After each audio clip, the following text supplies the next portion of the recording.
સ્વાગત છે અને હું છું પરેશ। આજના વિડીયો આપણે માહિતી આપવાની છે પવન, ગરમી, ઉકળાટ અને વાદળછાયું વાતાવરણ હવે ક્યારે ખુલ્લું થશે તે વિશેની સંપૂર્ણ માહિતી આપવાની છે। સૌપ્રથમ તો હું આપને એ જણાવી દઉં કે જે આપણા વાર્ષિક કાર્યક્રમ મુજબ જણાવ્યું હતું ટૂંકા ગાળાની આગાહીમાં પણ આપણે જણાવ્યું છે કે ઓગસ્ટ મહિનાના શરૂઆતના 10-15 દિવસ આપણે વરાપનો માહોલ જોવા મળશે। એ જ પ્રકારની અત્યારે આપણે વરાપ ચાલી રહી છે। છૂટાછવાયા એક ઝાપટા પડતા હશે પણ એકદમ વરાપનો માહોલ ચાલી રહ્યો છે। છતાં પણ અલગ અલગ વિસ્તારોમાં વધારે પડતા ઘાટા વાદળ છવાયેલા હશે। અનેક મિત્રોને સવાલ થતો હશે કે એટલા ઘાટા વાદળ છે છતાં પણ વરસાદ કેમ નહીં? કેમ કે વરસાદ તો ત્યારે જ આવે કે 700 HPA લેવલે અથવા તો 850 HPA લેવલથી કોઈ સિસ્ટમ પસાર થાય ત્યારે આપણે વરસાદો પડતા હોય। અત્યારે જે વાદળ છે એ હાઈ લેવલના વાદળ કહેવામાં આવે છે, એટલે કે 500 HPA લેવલની ઊંચાઈ ઉપર વાદળ છે। 500 HPA એટલે સામાન્ય રીતે જોવા જઈએ તો 5.5 કિલોમીટર જમીનથી 5.5 કિલોમીટર ઊંચા વાદળ છે અને આ વાદળ છે વરસાદ આપે એવા વાદળ ન હોય, માત્ર આપણે વાદળછાયું વાતાવરણના રૂપમાં અસર કરતા હોય છે।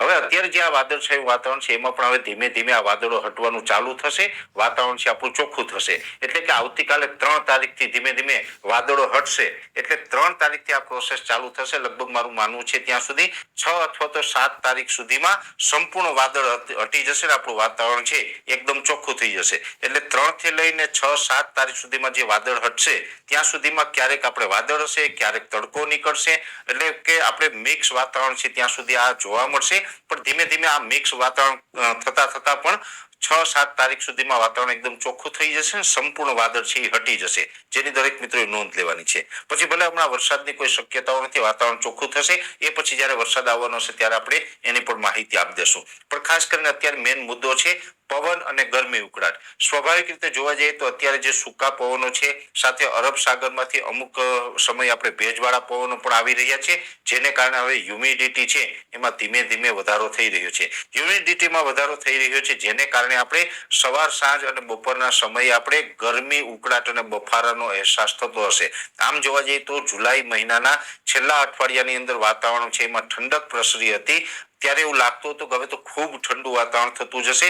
પણ જેવી રીતના અત્યારે આપણે વરાપનો માહોલ જોવા મળી રહ્યો છે, વાદળ પણ હટવાના છે અને અરબ સાગરમાંથી ભેજવાળા પવન ચાલી રહ્યા છે, જેને કારણે ગરમી, ઉકળાટ અને બફારો છે એમાં હવે ધીમે ધીમે વધારો થતો જશે અને 10 તારીખ સુધી આપણે ગરમી, ઉકળાટ છે એ યથાવત રહે તેવી શક્યતાઓ હાલ લાગી રહી છે। અને આ ગરમી ઉકળાટમાં પણ ખાસ કરીને જોવા જઈએ તો સૌરાષ્ટ્રના દરિયાઈ કાંઠાના તમામ જિલ્લાઓ, કચ્છના તમામ વિસ્તારો છે અને દક્ષિણ ગુજરાતના જે દરિયાઈ કાંઠાના વિસ્તારો છે તેમાં ગરમી ઉકળાટનું પ્રમાણ વધારે રહેશે।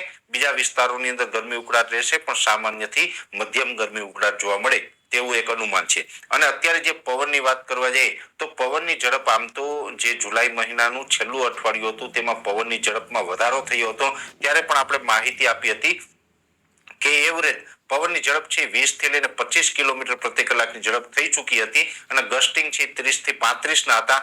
પણ હવે આવતીકાલથી આ પવનની ઝડપમાં ઘણો બધો ઘટાડો થશે।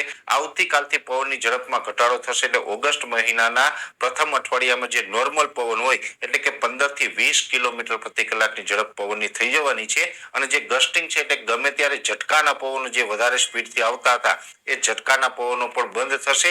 ઝટકાના પવનો જે છે, ગસ્ટિંગ છે એ ખૂબ ઓછા આવશે અને આવશે તો પણ એની મેક્સિમમ સ્પીડ છે એ 18 થી લઈ અને 22 કિલોમીટર પ્રતિ કલાકની ઝડપ હશે। એટલે ખાસ કરીને ગરમી ઉકળાટની અંદર વધારો થશે અને એ સાથે પવનની ઝડપ છે હવે ઘટવાની છે।